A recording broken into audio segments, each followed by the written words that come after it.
Assalamualaikum warahmatullahi wabarakatuh. My name is Nobazla Minti Lukman, metric number 067706.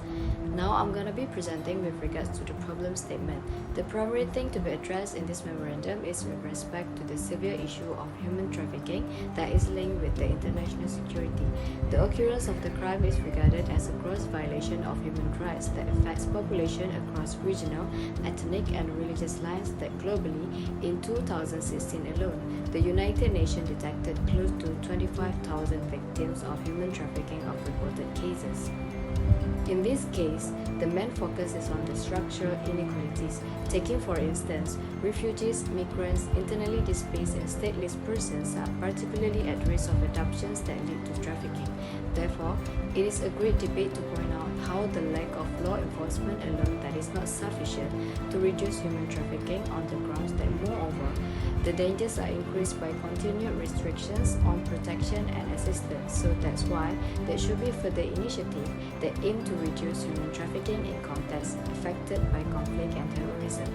Highlighting the main issue, it is proven that the perpetrators of human trafficking have become more organized, requiring an equally sophisticated response from law enforcement to disrupt and dismantle their networks, where more major steps should be taken to fight human trafficking.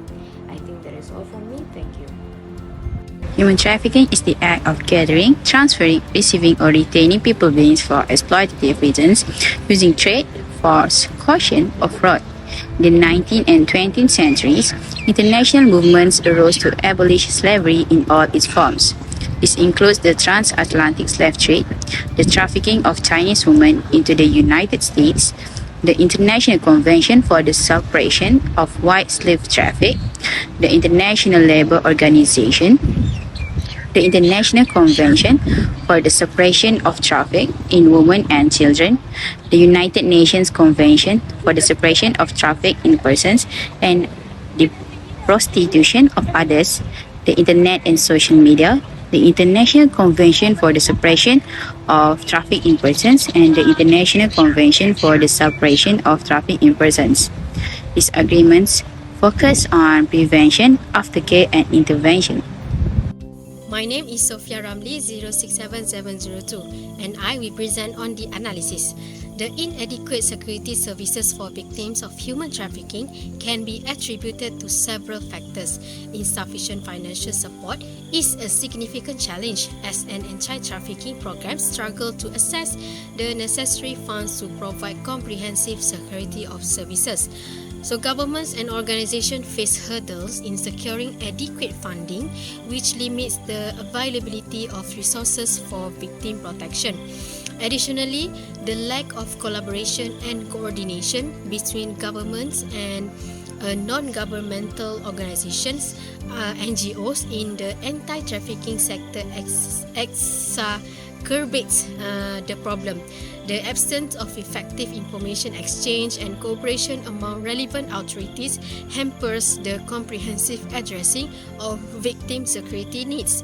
So, exploiting this lack of coordination, traffickers can continue their operations unnoticed. Furthermore, the secretive nature of human trafficking makes it difficult to identify and assist victims. Covert trafficking activities make it challenging to locate and rescue individuals in need. Insufficient resources for victim identification and locating their whereabouts compound the issue. So, survivors of human trafficking require personalized support tailored to their unique needs. Many have experienced trauma and necessitate specialized assistance from skilled professionals. However, the availability of such professionals is limited, impeding the provision of high-quality specialized services. To address these challenges, societies must prioritize victim protection and assistance. This entails securing adequate funding, enhancing collaboration between stakeholders, improving victim identification efforts, and establishing long-term reintegration programs and support networks.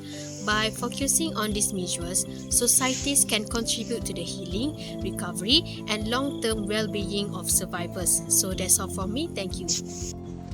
Considering all of these issues gained from analysis, we have come up with a set of 4 recommendations in helping to stop and reduce human trafficking crime. All of the suggested ideas have the potential to develop and strengthen the country's emerging initiatives to combat human trafficking if implemented in a coordinated and thorough manner. Therefore, to counter the issue of inadequate financial support that currently is limiting the availability of security services, I would recommend the government or organizations in charge explore alternative funding sources. The alternatives aim to fill in the financial gap in addition to the existing organization's budget. They should consider seeking external grants, partnerships with security service providers, benefiting corporate social responsibility programs, or looking for any outside sponsors and donations. Discover potential funding sources by doing some research and making sure they support the goals and principles of your organization. Moreover, the lack of collaboration and interaction between governments and non-governmental organizations (NGOs) hinders and slows the progress of security services for the victims. In light of this, I encourage the recommendation to establish a joint task force comprising representatives from both governments and NGOs. Human trafficking should be combated more effectively through the formation of this task force, which will be tasked with creating strategies, exchanging information, and collaborating on joint projects. Furthermore, in order to suppress the need for highly skilled professionals is vital for ensuring quality specialized service, which unfortunately are not always readily available is through training existing employees. The training should consist of law enforcement officers at the federal, state, local, tribal, and regional levels. The training should develop and deliver training for law enforcement officers at all levels, specifically to identify human trafficking. It is essential to detect and disrupt human trafficking networks throughout the country. In addition, professionals and staff in state, local, tribal, and territorial juvenile justice system as well as in adult and child welfare system who serve high-risk populations should also receive training in human identification. Among high-risk populations are runaway, young, homeless, victims of violence against women. In addition, concerning the lack of adequate platform for information exchange between relevant authorities is establishing collaborative platforms. Creating collaborations comes together with technology. The collaborative specifically is planning to utilize involving technologies to make it easier to detect victims and the process of human trafficking.